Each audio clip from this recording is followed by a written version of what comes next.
Man, we adopted children that day. We don't have enough. No, I was about to say, if there's a family of 6 out there that need 4 people to join them, and you don't mind some podcasting your entire trip, we're totally in. Yeah, we're good. But we're good people. We're funny. We'll tell you jokes and we'll make you smile. Ask you questions. Ask us questions. Yeah, or not. Or if you'd rather, we won't talk at all. We won't talk at all. Yes. We autograph. Yeah. Yeah, we do all that. Tell you stories, all kind of stuff.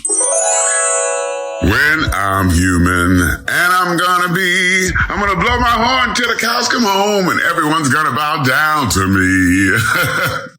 Hey guys, how you doing? It's Michael Leon Woolley, the voice of Louis the Alligator from the Disney movie The Princess and the Frog, and you're listening to the Magic Our Way podcast with Kevin, Danny, Eli, and Rachel. Jumbo, everyone. Harambe. And welcome to another edition of The Magic Our Way. Magic Our Way. Magic Our Way. Magic Our Way. The Magic Our Way podcast. They are truly magical and whatnot.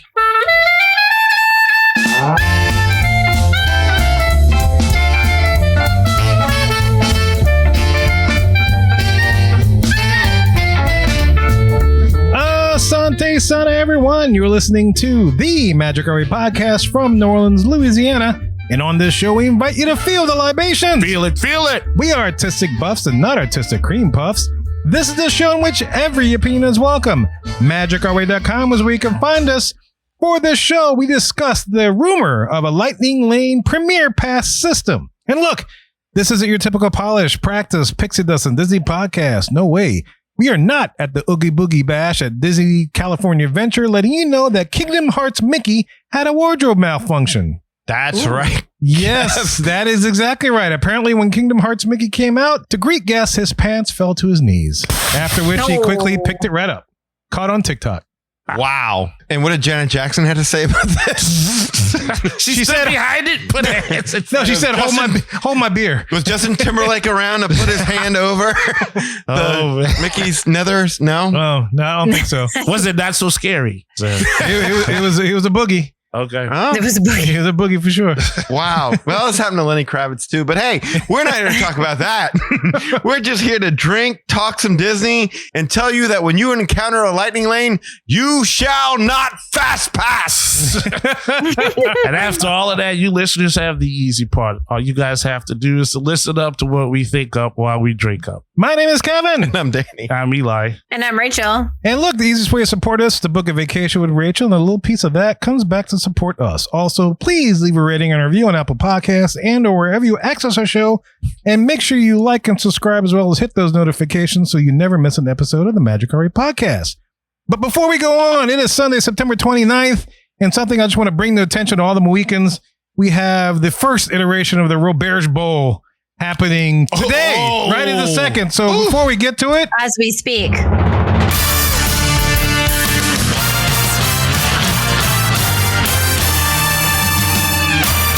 That's right, ladies and gentlemen, Weekends. This is the first time these two teams have met and went up against each other since the Super Bowl earlier this year, in which Rachel trounced her poor husband, Josh, in the Super Bowl, and they meet up again. So how are things going today, Rachel? They're going very well for me.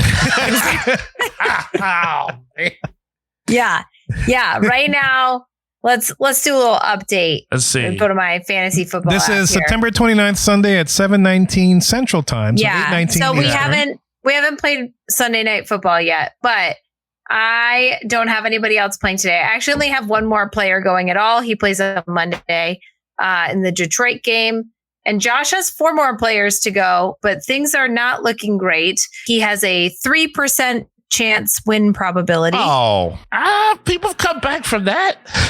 He currently has 68.5 points, and I have 124. Most people don't come back from that. That's a pouncing. Pouring a little out for Josh's undefeated streak. Hold on. Rachel, the players that he has left, what kind of positions are we looking at? I mean, it can't be. We just a are kicker. looking at a wide receiver, And his name tight is? end. Okay. He's got DK Metcalf. I like him. Okay. Yeah, wide receiver. Might help. Sam Laporta, tight end. Sam Like him. Laporta. Yeah, he has been good. Actually, this year he's been terrible, but he was good last year. Mhm. I had him last year. Yeah, Because that's what he gets for copying you. he's done a total of 12 points so far this year, so not great for Sam Laporta. Oh. Zay Flowers is playing tonight in Okay. about 5 minutes. And then he has Tennessee's defense. Okay.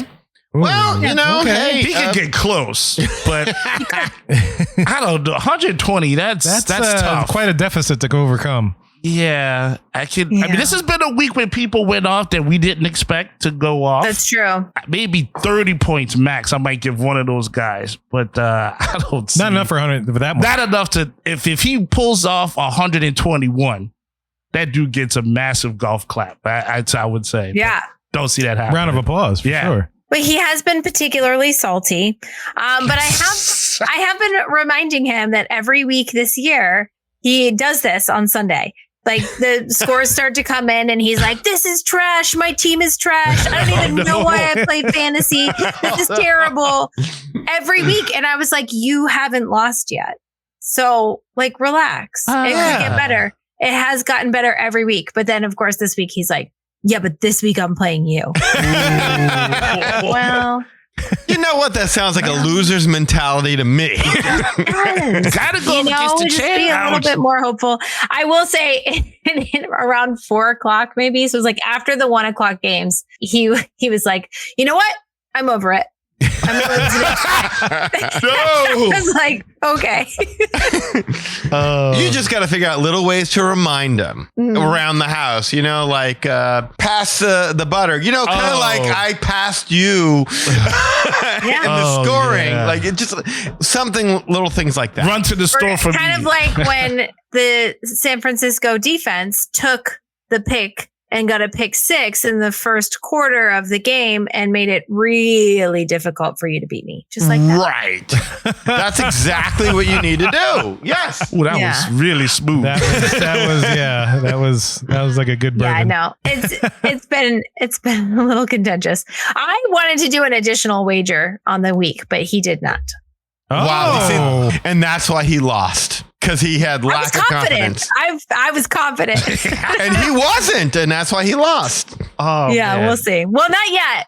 Anything can happen on Monday. And I have seen that little like win probability go from 99% all the way down to 1% before. That has happened. Yeah. Yes. Yeah. It totally happens. Weird stuff happens. So I'm not counting my chickens yet, but they look pretty good. But usually once you're over 100, that's Yeah, I'm at 124. yeah. Okay. Well, the first iteration of do they meet in the playoffs again, or do they meet in the Super Bowl? I don't know. We'll Be curious to see. see how this stuff plays out. This is an early matchup between the Super Bowl contenders from last year. I don't even care about my team anymore. We're both 3-0. That's right. That's right. That was part. I forgot. Thank you for reminding me. That's part of the crazy. drama. That's 'Cause they were crazy. I think the last two undefeated teams in We our are. league Yeah. are in that league, That's Big right. Cheddar, and they're going Yes. head to head. So somebody There could be only one. is only being one after this week. We'll see how the reports come out on Tuesday when I put them together. But Okay. Yeah. so if you want to pay $20 next year to have Rachel kick your ass, you can do so. Just reach out to us. Show Magic Hour. Boy, that sounds like a blast. All right, y'all. Look, enough of our jibber jabber, man. Let's go discuss some line bypass systems.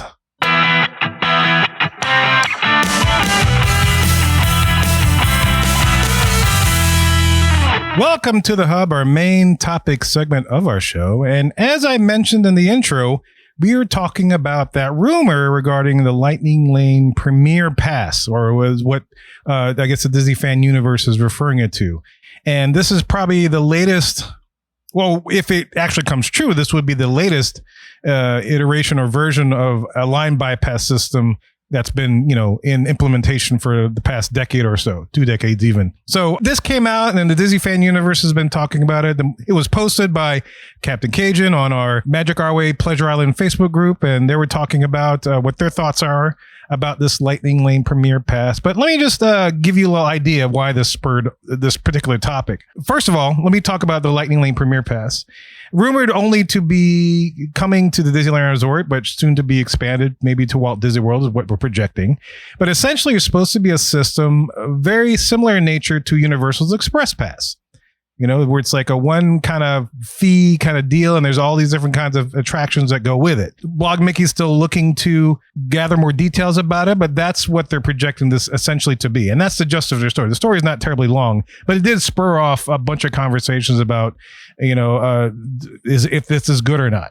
And so the reason why I came up with this particular topic about discussing this is because I know, at least for me on the show, I've always lauded the Universal Express Pass as like a great system. It's very simple to understand. Yes, it's expensive, but I mean, you know what you're getting right off the bat.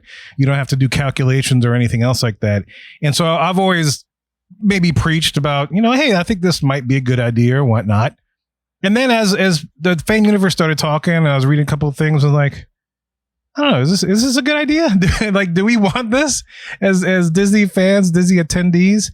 And then that kind of took me down a rabbit hole. I was like, okay, how did we arrive here? And so, and for the Mohicans, just kind of behind the scenes, I created this big elaborate spreadsheet of every line bypass system that Disney Universal has put together since 1999. Folks. It is quite a fantastic journey that you went on. Yeah. This is like the War and Peace of spreadsheets. It is. really is. And more peace. Very voluminous. Very, very, very girthy and thick. Everything about Fastpass that you never knew that you wanted to know. Yeah. Yes. I included it. I mean, if you're interested in Mohicans, I'll send you a link to it. I'll share it with you just so you can have something like this. Because I don't know if anybody's created a chart like this, just comparing each of the systems to this point. Oh, I'm sure somebody's going to make a thesis on this based upon this. absolutely, yeah. I'm sure. So They yes. credit me in this. Yeah, make sure you credit Kevin. Yes. For Credit the Kevin. source of your thesis. Yes. But I created this massive spreadsheet, logos and all, just so I could have a one pager, if we put it in business terms, of all the line bypass systems that have come before this. Right now in Walt Disney World, we're dealing with what I'm calling the Lightning Lane system, which I think Disney calls, and Rachel correct me, Lightning Lane Multipass, Lightning Lane Single Pass, that kind of thing, right? Yes, I think it's right now. Yeah. Too ridiculously worded. So I just say, screw it. It's a Lightning Lane Lightning Lane system. Lightning Lane system. Because if they add this Premier Pass thing or Premier level thing or whatever else, and that's going to be a third piece to that puzzle. So I'm like, Right. do I want the Universal Express Pass in this? Or is there something else that they've done before, which maybe they can go back to and revamp that might be better? If it's free, they ain't going back. This is true. And so I just looking at the chart, there are a couple of pass. Actually, before let's get into it, that's a great question. I'm going to table that. Just do a quick survey of everything that's come before. So to start, of course, we had Disney's original Fastpass system. It was in use from 1999 and 2013. All right. It was free. As Danny said, it's what we refer to as a paper Fastpass system. It was very easy to understand. You just show up, put your ticket in, it shoots out a little ticket, and you have a return time, and that's it. Boom. You're done. And it was a great little system, very easy to understand, to me at least. Yeah, the downside I think was that people had to, if you wanted to go get a fast pass, you had to trek to the physical ride space to get the fast pass. Yeah, that's correct. That whole dash to splash and race to space kind of thing came Yes. along. Yeah. Yeah. This is the first thing that kicked it off, and I do have a lot of fun memories because this was maybe the one system that was very easy to make magic for other people, because you had the paper ticket, and then it's like, if you couldn't make it, then you could say, hey, have a magical day. Mm-hmm. Enjoy. If you can make it, go for it. Give the song, and then people would return the favor. That would happen to us, and then we pass it forward and that kind of stuff. So it was probably, I think, the only system that was transferable from one user to another, because I don't think any of the other ones, Fastpass, MaxPass, Genie Plus, Lightning Lane, could do that. Right. So that was the OG Fastpass system. I like that OG Fast Pass. Yeah, or paper Fastpass, as the Disney fan universe calls it. OG Pass works really good. I like OG Pass. Yeah. It was the OG Pass. There you go. In context of this discussion too, this fast pass system that you're describing is kind of sort of before my time. So as we're discussing it, I'm not going to have great insight on that. The only time I used it was we went on a Disneyland trip in 2014, I think 2015 maybe. Okay. And they still had paper fast passes there then. it had changed to Fastpass Plus at Walt Disney World by that time, but Disneyland was still on the legacy Fastpass system. So anyway, so that's my only very limited experience with it. You know, it's funny you bring that. I didn't even think about that. Yeah. To ask that question, because I know the three of us have been through every system and dealt with the headaches of every system so far. I'm glad you brought that up because I wasn't too sure how much experience you had with the OG one. Yeah, I have nothing but fond experiences to remember with that original Fastpass. I never had an issue. Yeah, same here. Not one. It was very easy to understand. Mm-hmm. You know, Yeah. and that's the best thing about it. Full disclosure, if you had access to my spreadsheet weekends, as we get more and more into the Disney systems, notice the text is short for the OG system, guys, and then as you get more and more all the way to Genie Plus, it gets longer and longer and longer, which just suggests the complexity of it all, right? It's like a syllabus. Yeah, it looks like a cable guide or something. Yeah. The whole thing, the description. Like washing machine installation instructions. Yeah. Yeah, right. You skip past those too, don't you? Yeah. Like building a satellite or something here. So it needs to say that's the last time Disney's system was that simple to understand. All right. It was very simple. It was very easy. Very It straightforward. was very fun, actually, I thought to do. I don't know if the right word is equitable. You know, everybody had a chance to get that. Yes. It didn't matter if you were on a resort or if you're off site, you know, everybody had a shot at it. Yeah, easy to keep up with. You know, you didn't have to worry about all the fun of technology. You took turns in a group. You go get the fast passes for everybody there. You go get the fast passes for everybody there. And you would just, We'll catch up to you. Yeah, absolutely. Adventure on vacation. And then 2013 in Walt Disney World, they introduced Fastpass Plus, which I remember Danny and I dealing with for the first time when we did our first podcast trip. And we're like, what the hell's going on? We don't understand this. It was still free. So again, this is probably a system that won't come back either because now, of course, they want to charge.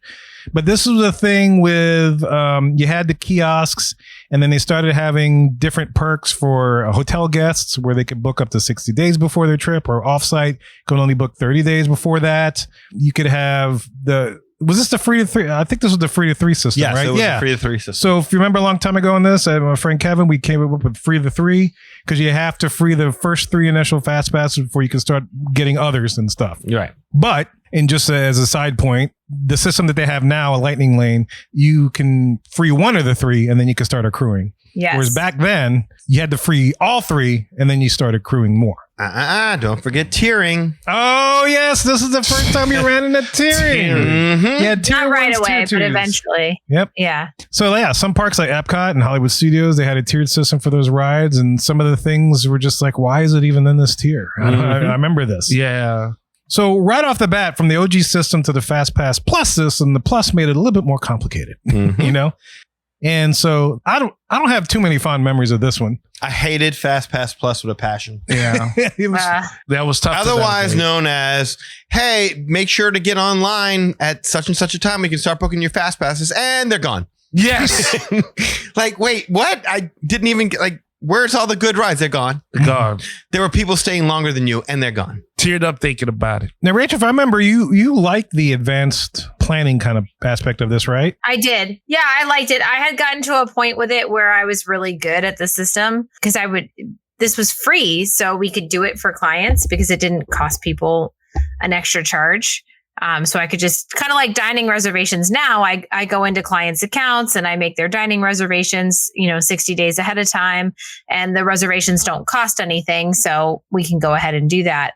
But the fast passes now, because there's a cost associated and it's a variable cost, we don't go ahead and do those things in place of the clients. We just kind of coach clients on how to do it on their own. But in this old system, I used to be able to help people and set them all up. I enjoyed like telling people, hey, you have these 3 every day to start with, and then coaching them on how they could get their additional ones after that. But I felt like I really sent people off with like a solid plan to start. And I kind of missed that. This kind of kicked you into like doing travel agent stuff? Yeah, this is right. This is the system they had when I very first started doing travel agent stuff. And yeah, I had gotten really good at the system. And then like, even when I would go with my family, I was really good at during the day, like knowing how to keep checking for new availability. And that's actually still a relevant tip for people with even the current system is if you just keep checking back, eventually things will open up.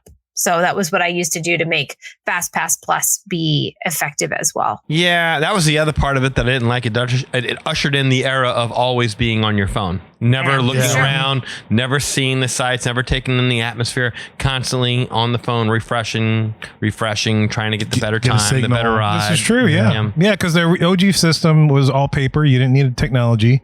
The only reason why I used phone in the park is like you could either use a walkie-talkie app, you had those back in the day, or just call somebody and say, hey, we're meeting at this, that, or whatever else. But that was about it. Yeah. You didn't have to constantly look at a particular app. Another reason I favored the paper, because it was like you were still in the park. You were still of the moment as opposed to constantly looking down. Yeah. And you had a nice little souvenir with a little paper if you ended up not using it, or if you got one of those like use at any attraction kind of things, so something broke down, you had a nice little souvenir and stuff. That to me is when the parks all became about the rides instead of the park itself. It all became about the experiences and not the experience, ambiance, the atmosphere, the theming. Yeah. So at that same time, so Disneyland, as Rachel said, was still on the OG Fastpass system, but 4 years later, after Walt Disney World switched over to Fastpass Plus, Disneyland switched over to their MaxPass system, which in previous shows we've praised its the features of this particular program as well, which was very similar to the OG system, but just all digital. I loved it. I absolutely loved it. If you had to pay for Fastpass, that was the way to go. Absolutely. Yeah, this had a cost, and people couldn't book passes until they got into the park. They had to at least go into the park before they even start to make any kind of reservations and whatnot. Whereas a Fastpass Plus system, as you recall, you didn't have to do that. Right? But Disneyland's MaxPass, you had to take your ticket through, and then you could start booking. You could take it through and then leave and then book. You had to have entered. Yeah, you had to have entered at some point. And everybody in your group had to have entered. So it wasn't like one person, you could go send like mom to go in the park and activate the ticket and then do it for everybody else. It was like the whole family had to get up and get there. Mm-hmm. Which is why Kirk jumped on our bed every morning to wake us up. Yeah, buddy. Hey, yeah. That way we could get that going, yeah. Absolutely. And so MaxPass was great because also one of the additional benefits is that it included the Disney Photo Pass downloads, unlimited Photo Pass downloads and stuff. Nice, yeah. Which is really, really nice little additional perk. That was cool. That was a cool effect. For ride photos, meet and greets, whatever else. So that was really, really neat. It was almost like Disney's way of saying, I'm sorry you got to pay, but here's a little something extra that you're paying. Yeah, so, go figure. Yeah. Back when they thought they needed to give you a little bit of a value for your money, I suppose. But I do remember it as being the Fastpass system that almost got Kevin's ass whooped. Oh, yeah. This is true, yeah. That's right. That was when Thor saw him. This was in the Cars attraction. Yeah. Like, how did you get up there? Yeah, that's right. And because his head was over everybody else. It's like, wow, that 8-foot tall guy way in the back of that line is talking to you, Kevin. And we were going up a ramp. Yeah. And he was still tall. Let me grab your ankle. Yeah, he was dangerous. Which you did. Yeah, it was interesting. Yeah. Which is funny because of all the weak ones, I would have picked Lee. Yeah, no kidding. I mean, Kevin was like, not that Lee's weak, just because he looked older. Yes. Right. Yeah. Well, Kevin gave him the haka move. You don't want the piece of Kevin who does the haka move. He knows not what he was dealing with. Kevin is thick, but he's staunch. Just fierce. Yeah. So that's a MaxPass system. A lot of good memories with that. Very, very easy to use, I would say. Loved it. Very simple to use. It was no problems paying the extra daily fee to do it. And then in 2021, both of those systems went bye-bye. Fastpass Plus is MaxPass, because this is when they went into their Genie Plus era. And Genie Plus, you had the Disney Genie thing that was free, which I don't know many people that used it. But then you had the Genie Plus paid thing, which had multiple attractions and stuff that you could choose from. Mm-hmm. And then this is where they came up with the individual lightning lane things, and you had the My Disney Experience app, and this is when you had to wake up at 7 a.m. to book stuff for their guests. All this kind of stuff. Just detail after detail after detail. This is the one that's probably in our most recent memory because it just recently got replaced this year. Genie Plus is probably the most complicated out of all the systems we've surveyed so far that Disney's gone to. And in my charts of my raw data, this has the longest list of things to take note of. Mm-hmm. Do we have any fun stories of Genie Plus or anything that you really liked about it? I liked the fact that I didn't have to plan my day before I got there. I liked that. I didn't like having to get up early to go ahead and do it, but fortunately I knew a travel agent that liked to get up for me. But names have been changed to protect the innocent. So I like that aspect of the pre-planning. I did, but look, it was all contingent upon how nice Disney wanted to be. And Disney, as we suspected, didn't feel like being nice for too long. And suddenly those little individual lightning lanes started going higher and higher and higher. And that's when it started to suck. I feel like I could be wrong on this. And so feel free to correct me, listeners, if I'm wrong. But I believe when it first started, Genie Plus was a fixed cost. So it was like, it was a fixed cost to start. And then they released the like variable cost by like which park you picked and which day you were going. And that just made it so complicated. But like initially people could add it to their tickets. It was a fixed cost. You could do it right when you booked your trip. And then there was no additional cost when you got there. You just woke up and did your lightning lanes. And that was when, again, I was able to help people do that because they'd already paid for it with their package. But yeah, it was nicer back then. But then they started all the like, you can't buy it ahead and it's a variable cost and we jack it up whenever we want to. And that got really frustrating. It got perverted real quick. Yeah. This is the beginning and of it was all that. hard to explain to people. People were like, well, what does it cost? And I'd be like, well, we don't really know. Yeah.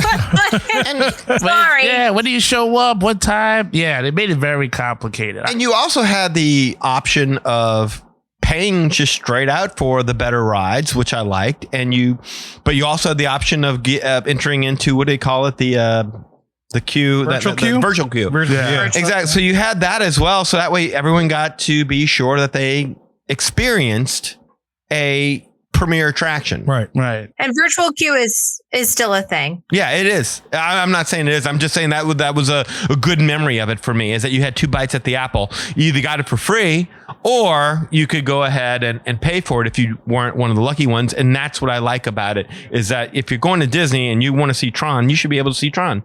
Right. Yeah. So all these systems, something I did forget to mention, like Fastpass Plus, Max Pass, Genie Plus, and Rachel, feel free to correct me on this, but as far as I know, like if you had to make changes, adjustments, like, you couldn't use the pass or you had to book something else to choose a different time for something else because something else came up, you could easily do that in the app, right? You could, and especially towards the end of Genie Plus. So at the beginning of Genie Plus, they didn't have the modify feature. And so you would have to cancel and rebook and it would restart your 2-hour time frame. Oh, so frustrating. Yep. Yeah. Okay. But then towards the end of Genie Plus, they added the modify feature in the app, and that made it easier to do. Yeah, that's right. I do remember all that because there was a whole stink about how you had to do, you started over again. I remember that as well. I remember being on the bus and booking something for the Animal Kingdom, and all of a sudden it got changed, and I was like, okay, that's all right. We'll just go ahead and modify it, and we'll push it back a little bit. And when I did, I couldn't, so I ended up canceling it, and it started the window, and I'm like, son of a biscuit, I should have just kept it. Yeah. Yes, it did. Yeah. And so this is the one thing about, before I move on, the OG Fastpass system, which I wasn't too sure, but I don't think it was very easy to modify your schedule. And in fact, I highlighted the stuff in like red so that Rachel could look at it and see if she could help me out with it, which she did, and she did a great job. But that's the one of the ones that she left red because I wasn't sure either. Like the OG Fastpass, if you got the paper thing, it's like you couldn't just trade it in for something else. So you had to wait for that window to close, right? Am I remembering that? I don't know. I'm smiling because I heard Rachel. I know. I heard the ESPN. Her eyes went down. Who scored? I don't think anyone scored. I think. Oh, who's in the red zone? Somebody, the red zone. Oh, you know what? It was just an artitle. It was boo. Week 4 winners and losers. And is Josh's name mentioned? No, it was just players. But it is not going well for him. I'm sure he had a 97% chance of winning. Ooh. Quick aside, listeners. It's a Roberge Bowl. Yeah, it's a Roberge Bowl. Yeah, as we mentioned in the. But you were asking about there's no way to modify once you pulled the paper ticket. No. And you had to let the window close right before you can think of pulling another one. Yeah. Before you could pull another one. But there was no penalty for missing it either. Exactly. You still walked on the ride. Yeah. It was just you had to wait and pull a new one. Yeah. And I want to say, was it like that with Fastpass Plus as well? Or when did the window start? The return windows? Yeah, where all of a sudden they said, you got 10 minutes. Is it 10, 15, whatever the window is? And they're like, I'm sorry, you didn't make it. Oh, yeah. Like they had the grace period after the window closed. Yeah, no, that was Fastpass Plus. And there was something, my memory is kind of going on this now, but there was like a hiccup if you didn't use one of them. It was like locked for the rest of the day. You couldn't replace it. Right. Because you had to use those initial 3. So there was a penalty if you missed one, which was a problem. And you had to get it fixed and stuff like that. Yeah. Yeah. So I guess maybe one little knock to the old G, but it's not a terrible knock. It was nothing. You just held on to them. That's what we did. We just accumulated them. And when we went, we just went like that. We got in, we started accumulating. We went and had lunch. Accumulated some more when we were done with lunch, and it just kept happening like that. Because I think in the OG system, like when the windows opens for the ride that you have, you can book another one, right? Or you could go get another ticket. Mm-hmm. I think I remember doing that. Like I'd go get another ticket and then head back to the ride that I was originally supposed to go on. Yeah. Right. Yeah. There's also like a time frame too, because if you got like a really late time, like let's say it was the morning and you pulled like 5 p.m. for your fast pass, you weren't stuck until 5. Like there was, I forget how long it was, maybe an hour, and then you could pull another one. That's it. Yeah. All right. So the final iteration of Disney's system is what I'm calling the Lightning Lane system, which is Lightning Lane Single Pass, Lightning Lane Multi Pass, and if it comes to fruition, the Lightning Lane Premier Pass, if that's the actual term that they're going with it. But this is the latest system they have, which, if I remember correctly, kind of merges Genie Plus and Fastpass Plus together, and they had a baby. If I remember, that's how Rachel described it. Yeah. And so it had some aspects of either one. Rachel, do you mind just kind of take a quick? This is the one that I least knew. I don't have a mastery of it yet because I haven't experienced as much as the others. But just like a quick rundown of how this sucker worked. Or is working now, because this is the present system. Yeah, the present system is essentially 7 days before your trip. It depends if you're an on-site guest or an off-site guest. If you're off-site, it's 3 days before. But most folks are on-site. So if you're an on-site guest, 7 days beforehand at 7 a.m, you can book your lightning lanes for your entire trip. You can book 3 lightning lanes per day with the multi-pass price. So you pay one price for lightning lane multi-pass, and then you book 3 ahead of time. And then on the day of, when you start using them, you just replace them one at a time. And then separately, you can purchase lightning lane individual passes or single pass, which is for those attractions that they don't include in multi-pass, like Rise of the Resistance and Flight of Passage and Tron and Guardians of the Galaxy Mission Breakout. Oh, and Seven Dwarfs Mine Train. Yeah. So those are the ones that you buy individually. You can also purchase those 7 days before your check-in, and those are selling out. And so are the multi-pass ones too. So kind of like Danny said back with Fastpass Plus, when you go in at 7 days before your trip, your first couple of days of your vacation, those selections are not going to be as good. Like the variety of the inventory is not as good because the people who checking in 7 days before you already had a crack at that date.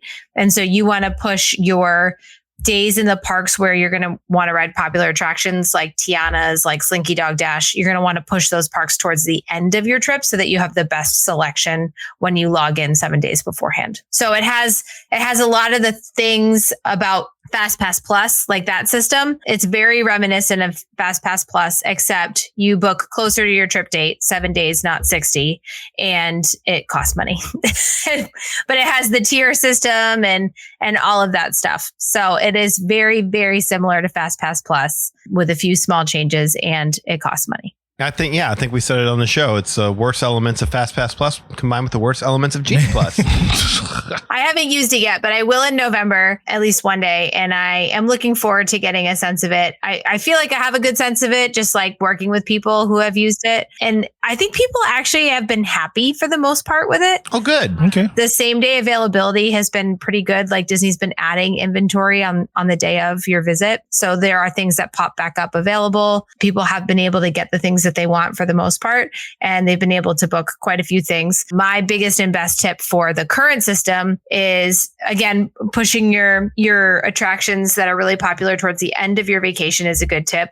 And then another good tip is making sure every day in the morning you have one lightning lane that is going to be very quick to complete.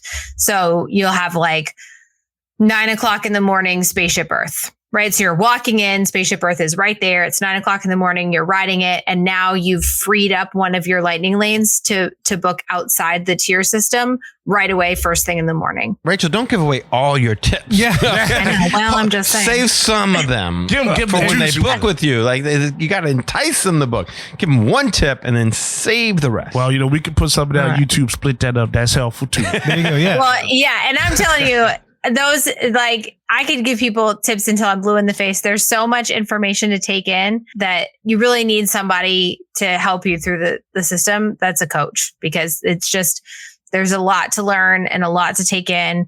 And so I think that's what I provide that's most valuable, actually. It's just the like coaching through the system. So if you want to book a vacation Walt Disney World, Rachel knows her stuff, and she could definitely be I that do. coach for you Yes. to take you through this particular system. Yes, that's where we are now, presently, with this particular system. After 25 years, Disney's gone through what's essentially 5 different systems. This is the 5th iteration of that system.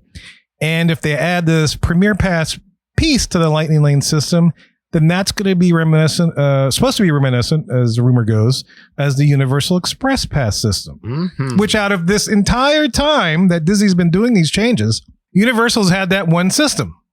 I'm sorry, I'll say 2, technically, right? Yeah, it is technically 2. It's Yes. technically 2. So the regular Universal Express Pass started around 2001, shortly after the OG Fastpass came into existence. That one allowed for, at least one pass to skip the line once every attraction. That's it.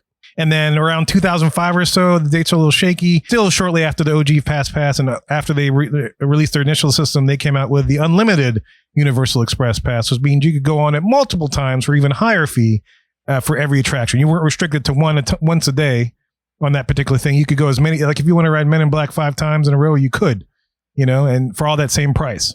So yeah, Universal's had the same one, technically 2 systems, I guess, for the majority of the 25 years that Disney has been going through all the systems we just described. And this is a thing that people are alluding that Disney might implement as well. So let's look at this real quick. Yes, it's going to be a more expensive price. For Disney, of course, I'm sure they're going to say, hey, that's great. We can do that. Especially for the perks that we're giving you. Yeah, no problem. You can purchase the Universal Express Pass through the app or at the park. They have like little kiosk or like cart. It's not really a kiosk, but have a cart where people selling Express Pass here. You can buy them.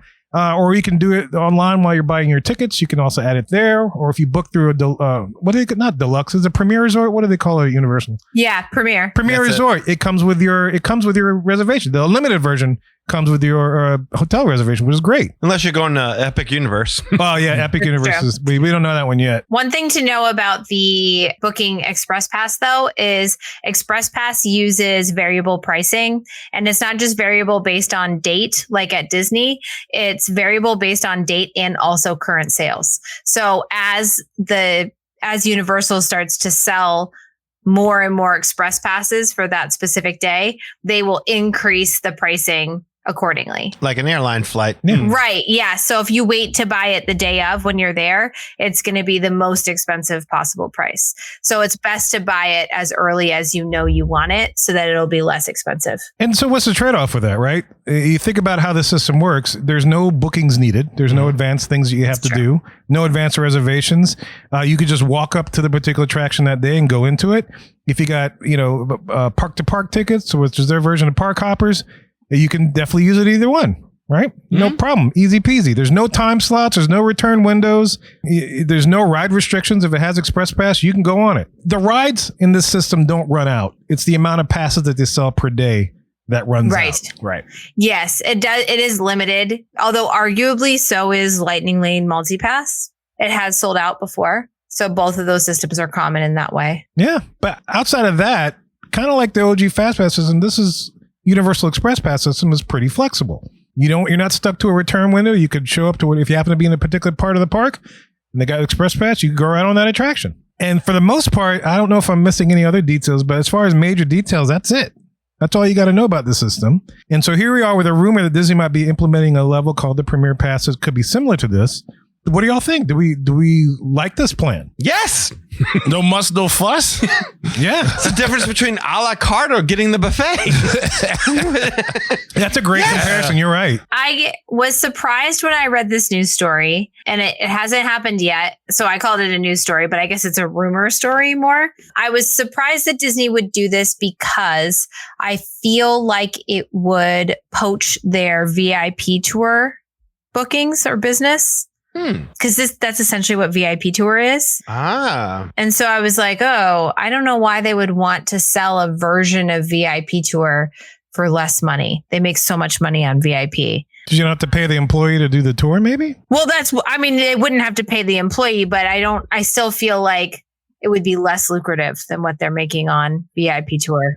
She's right, because if it costs as much, I mean, I can't imagine a version of the Express Pass being as much as it costs to book a VIP tour, right? I mean, because now you're locked into a number of people, whereas this would be per person. Yeah. Wouldn't the difference, though, be with VIP tours? And I could be wrong, but don't you get to the front of the line pretty easily with a VIP tour? It's the Lightning Lane. You still go through Lightning Lane. Yeah. There are some attractions where they get a little bit closer, I think. But for the most part, you're just going through the Lightning Lane. Okay. I said you just walk in. Okay. That part I wasn't too sure because... Yeah, I thought they just walked you right on. Yeah, I thought so too because that would be the difference, right? It's like the people that would get their Premier Pass, as we're calling it, would have to go through like everybody else with a Lightning Lane thing, whereas VIP people, maybe that's what they'll change. When we went to Walt's apartment, when we were in Disneyland, they just walked us right on the what was it?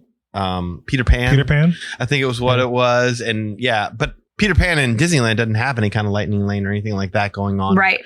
Yeah. Or whatever they call it over there. So I don't know. I'm with you. Yeah, I thought that's what they did, but I'll go with Rachel says. Yeah, it's probably more of a Lightning Lane kind of scenario now that they've kind of accommodated for that at Disney World. I wonder if they would elevate the VIP tour if they brought something like this online. Yeah, I can imagine they would. I wonder if this rumor has anything to do with them cracking down on that DAS system. You know, the DAS. Oh, yeah. Because they reduced the use of the Lightning Lanes for DAS Pass. I wonder, could they have been making space for this Premier Pass business? Right? Because you can only have so many people accessing those lines at a time. And if you have this big group of DAS users that are taking up space in those lines, you can't sell a product like this because there's no space for more people. But you could sell a product like this if you had gotten that DAS thing under control. So I wonder if that's part of the motivation. Anyway, I know I just contradicted myself. I said, I don't think they'll do it because of the VIP business. And then I said, well, but they did fix this DAS thing, so they could do it.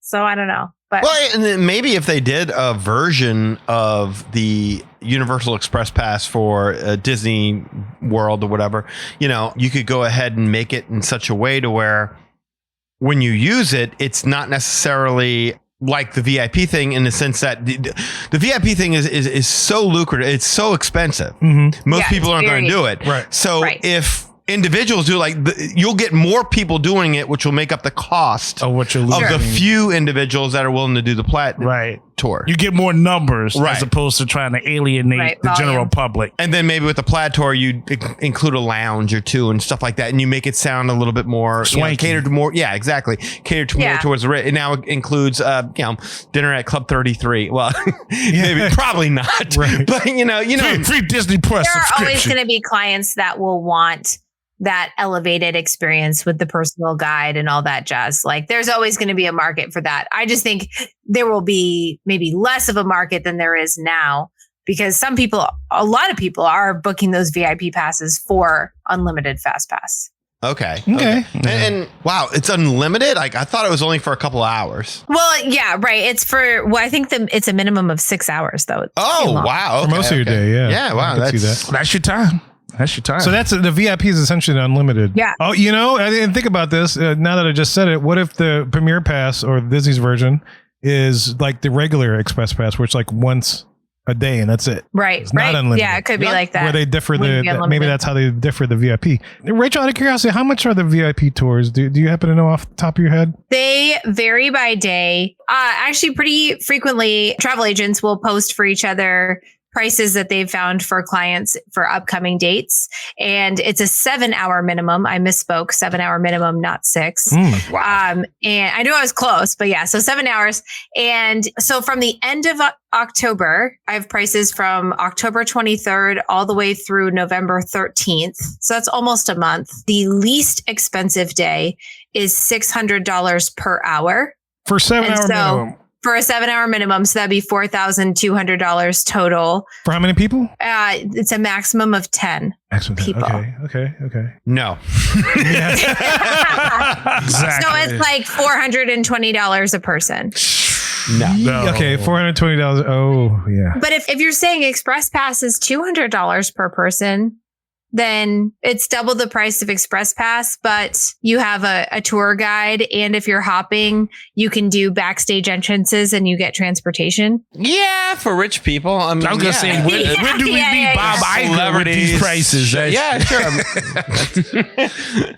That's what I'm going with. I'm sorry. So what? Regular Express price is about $200. Unlimited. So this comparing unlimited to unlimited, right? VIP is unlimited. Mm-hmm. I think Dan, you saw the amount was like $300 somewhere in that range, $90 to $300. It was like $90 to $300, and regulars like what? $70 to $200. And so VIP is like $420 per person per hour. But there again, like Universal Express Pass, it's kind of built into the cost of your room if you decide to stay at a premier resort, whereas Disney doesn't do that. And I would think that would have to be part of the model, right? Don't you? Yeah, I would say so. And just thinking about the cost of this model, I mean, I figure they got to price it somewhere in between.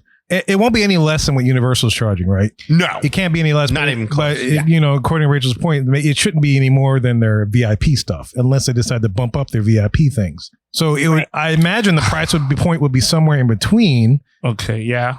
I mean, the downside to VIP, though, or like the sticky spot, is it would be the $600 per hour, but it's based on like it. So you can have a maximum of 10 people, but what if your family is 6? Like you still have to pay that amount, even though you don't have 10 people. Right. Oh, no. And so what a lot of people will do is try to find another family that's interested in splitting the cost. But, that can be kind of difficult. So if you don't have 10 people, your value per person goes way up. Man, we adopted children that day. We don't have enough. No, I was about to say, if there's a family of 6 out there that need 4 people to join them, and you don't mind some podcasting your entire trip, we're totally in. Yeah, we're good. But we're good. We're good people. We're funny. We'll tell you jokes and we'll make you smile. Ask you questions. Ask us questions. Yeah, or not. Or if you'd rather, we won't talk at all. We won't talk at all. Yes. We autograph. Yeah. We do all that. Tell you stories, all kind of stuff. You could even join her more weekends. You can play us. Get your ass whooped by Rachel. That's it. Just want to be a fourth. All right, so that price point that we just talked about, like what could possibly be their premier pass, if it was just like the regular Express Pass where it's one attraction per day, and that's it, it's not unlimited, is that worth it to you? And for how much? I guess the range would be maybe about $350 on a busy day, maybe per person. $300 per person. Yeah, no. For the entire day. Not unless it's built into the cost of my room. And I'll tell you why. Because unless it's built into the cost of my room and we can justify it because, hey, we'll be staying at the Grand Floridian and we get to go wherever we want to go. Or we'll be getting a suite and we get to go wherever we want to go. That would make it worth it. But I have rode all these rides so many times over, a million. Like maybe for one day it would be nice, but it's just easier to pay a la carte right now. Because there's only a select amount of attractions that it's like, I got to do those. Yeah. Eli, what do you think? Is this worth it to you? Nah, I mean, it's a nice concept, but yeah, it's not worth it to me. Because if I could just see the specific rides I want to see, I just have to wait to see if that's what this is about to be. It doesn't sound like it might save you some time, but it sure sounds like it save you some money. I could eat with some of that. So I would wait. Yeah, I'll go into this later, but I can't say that I like that they're attempting this, but in my mind, I know they're going to mess it up somehow.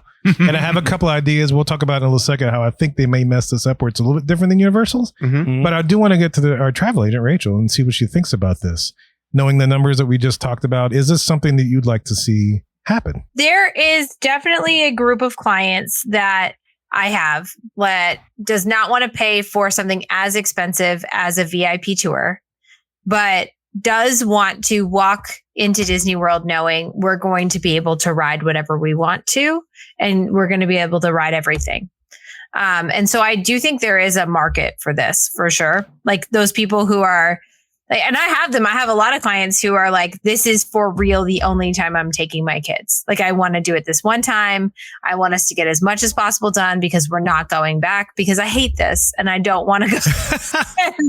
I feel like I have to give my kids this experience. And so that's why I'm reaching out to you, Rachel, to make this as little pain for me as possible. Wow. Like, I totally have a lot of clients like that. I hate Disney, but I guess I got to go and blow it all out one time crowd. Wow. Yes. And so Okay. I do think that crowd would definitely be interested in a product like this. I will say though, I sell very few express passes to Universal that are not like, more often I sell the hotel rooms. Right. Because that's a It makes smart play. sense. Yeah. Yeah, like I have sold people like express pass for one day. That is something that does sell sometimes.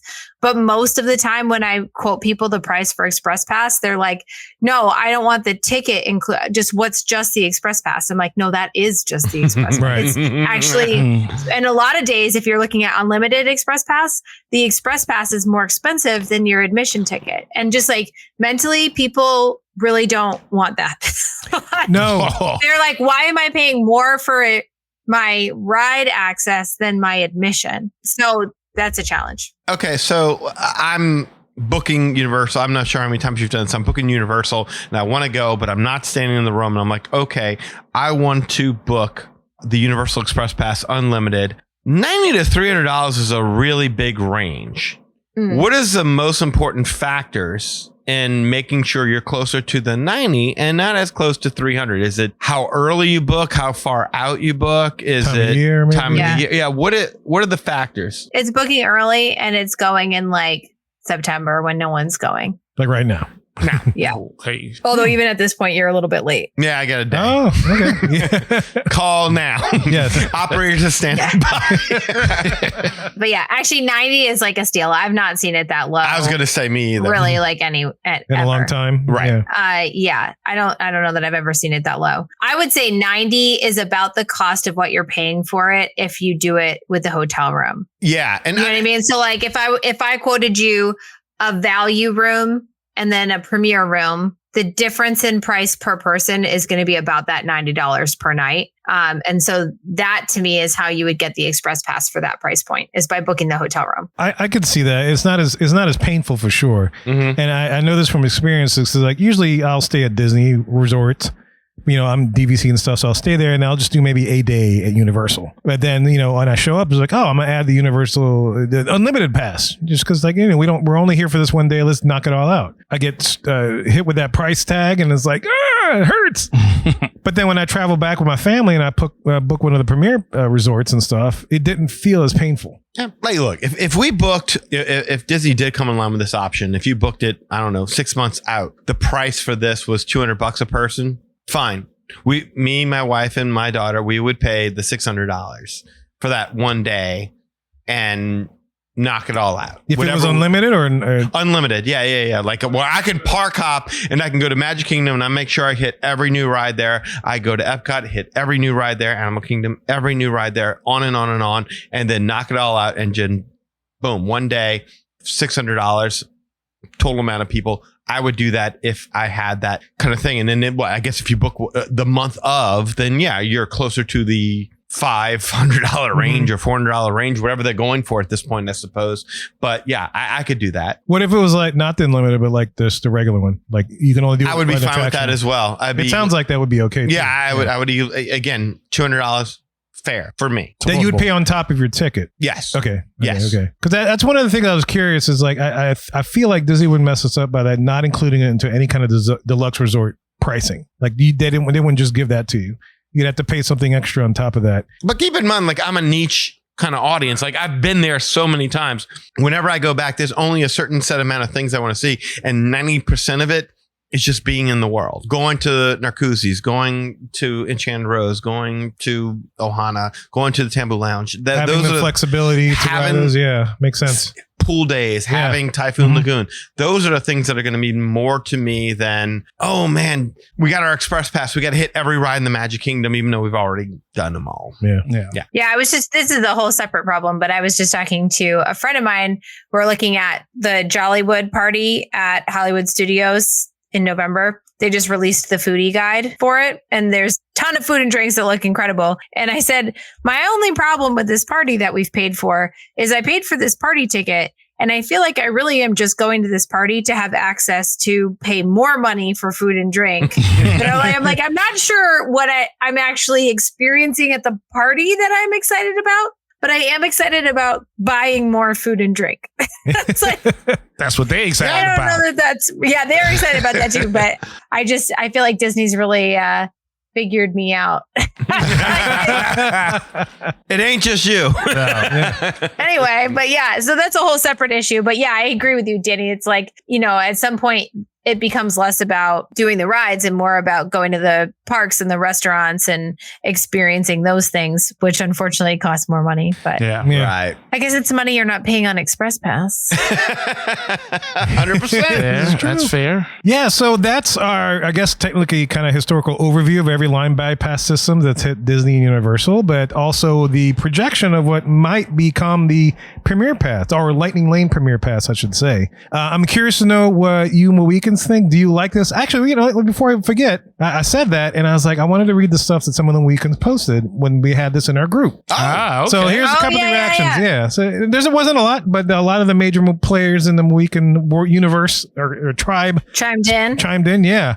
So the Raz, she says, I would rather pay one lump sum for all the rides than the individual crap. Thank you. I'm like, I'm with the Raz on this one. that makes sense.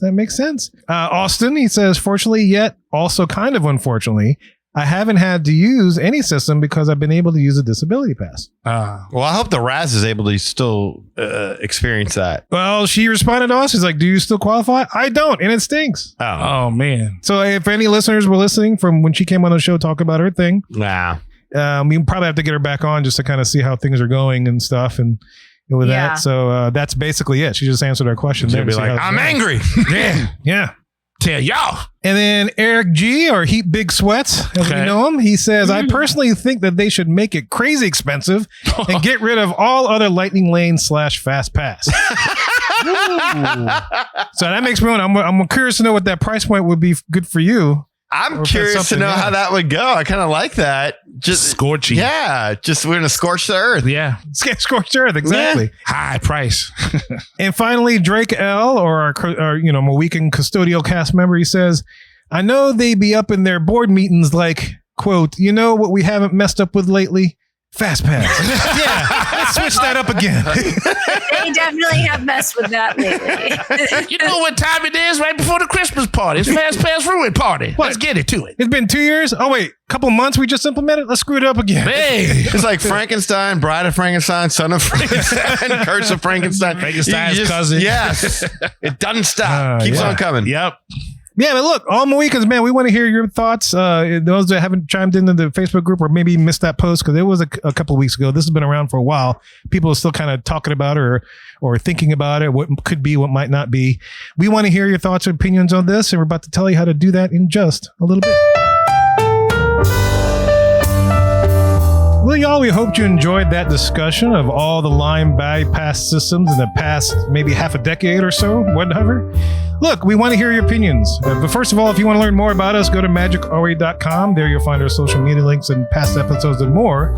Then, if you want to share your thoughts, you can get in touch with us through the following ways. First of all, shoot us an email at show@magicourway.com or call or send us a text message at 1-815-MOHICAN. That is 1-815-MOHICAN 669-4226. And of course, we have a couple of people who do things outside of the podcast. First of all, we got Eli does things with comics. Eli, what you got? Yes, sir. Yeah, we got on the internet. Please feel free to check out my website, www.ivorycomics.com. There you can see all the work that I produce, fully colored, 48 pages. Works like The Malibu Dam, Savages, and of course, Project Geisha. Also on the site, you can find blog posts and interviews, and of course, a link to the Magic Our Way podcast. So you never miss a beat. You never miss an episode. You never know how Fastpass got ruined. What it could turn into. You just never know unless you check that out. So as always, appreciate the support. www.irishcomics.com. Also on social media, I hang out there every now and again. On Facebook.com, you can find me, Eli H. Ivory. That's where you can find me there. If you're a real person, it's a pleasure to meet you. But if you're a bot, I ain't got time to greet you. Go on now. Go on. Come on now. I'll do this. Bot wrote me the other day, had a mask on. So what you doing? So I'm ready for Halloween for you, Eli. I'm ready for you. So please, no bots there. But also on Facebook, there's a Project Geisha fan page. So Facebook.com/Project Geisha. Also on Instagram, posting up the hearts and the likes and seeing what you guys have, enjoying the stories of your glories. EIV504 is where you can find me there. And of course on X, I can be found at Hancock Table 166. So yes, if you appreciate the madness, you're just bringing me the gladness. Thank you very much. And if you are planning to book a vacation to any of those major theme parks, you know that Rachel is your best source for Lightning Lane system tips, tricks, or even just how to use it. And in fact, she can also tell you about Universal Express Pass, which is probably less complicated to explain than the other one you're about to, the Lightning Lane stuff. Wouldn't you say? Yes. I love explaining Express Pass. It's so easy. It doesn't need to be explained. It's very nice. Yeah. Love it. People are like, what am I paying for? And I say exactly what it is. And they say, wow, that makes sense. And that's the end of the conversation. It's very nice. You mean I don't have to plan ahead of time or whatever else? Nope. You just go. It's nice. It is really nice. You know what it's nice to know? It's nice to know that the hardest working travel agent in the business still can have an easy time explaining Fastpass. That's right. Yeah, but I can help you navigate Lightning Lane systems at Walt Disney World and Disneyland. I can also help you navigate the various booking deadlines and dates that you need for Disney Cruise Line, Royal Caribbean Cruises, Virgin Voyages, all of those things. There's actually kind of a lot to know and booking windows you don't want to miss. So like, what do you need to have done 30 days out? What do you need to have done 45 days out? How about 60 days out? Like, I've got you right there. I've got all your dates written down in my planner, and I reach out to you personally and make sure that you feel prepared for every next step of the planning process. And I'm just available for you if you have questions, or, you know, if you want to build your own plan for your days and then just have somebody look at it and say like, yeah, I think you've left enough time to get to the buses or to, you know, walk to this other part of the park. I'm happy to do that too. So I can help as much or as little in planning your vacations as you like. It costs absolutely nothing extra to book with me. And the best way to reach me is Rachel, RACHEL @magicourway.com. And just tell me that you're a listener. And actually, if you use that email address, I'll know that you're getting my information from this podcast. And a little piece of the cost of your trip comes back to support this podcast community. Again, at no extra cost to you. It's a completely free way to support the podcast. And we really, really appreciate it. You can find me also on social media. I'm at R Family Magic. That's the letter R and the words Family Magic on Instagram, TikTok, Facebook, and YouTube. And you can also call or text me if that's the easier way to do it. My number is 978-432-WISH. And again, just mention that you're a listener of the podcast, and we'll make sure that part of the value of your trips comes back to support this podcast. And it's awesome. So we thank you. So if y'all want to access all the info we just mentioned, go to magicourway.com/about us. Also, if you want to elevate your support of the Magic Our Way podcast, go to patreon.com/magicourway. And another option to support us, and it only costs a minute or so of your time, is to leave a rating and a review in Apple Podcasts and or wherever you access our show, whether it is YouTube, Spotify, Podbean, etc. Any way which you can support the show is deeply appreciated. We also want to thank you for being a loyal listener, and we always love hearing from our listeners. All opinions are always welcome in the Magic Our Way podcast, so make sure you get in touch with us today. So we say Kwaharini, my name is Kevin. And I'm Danny. Magic out.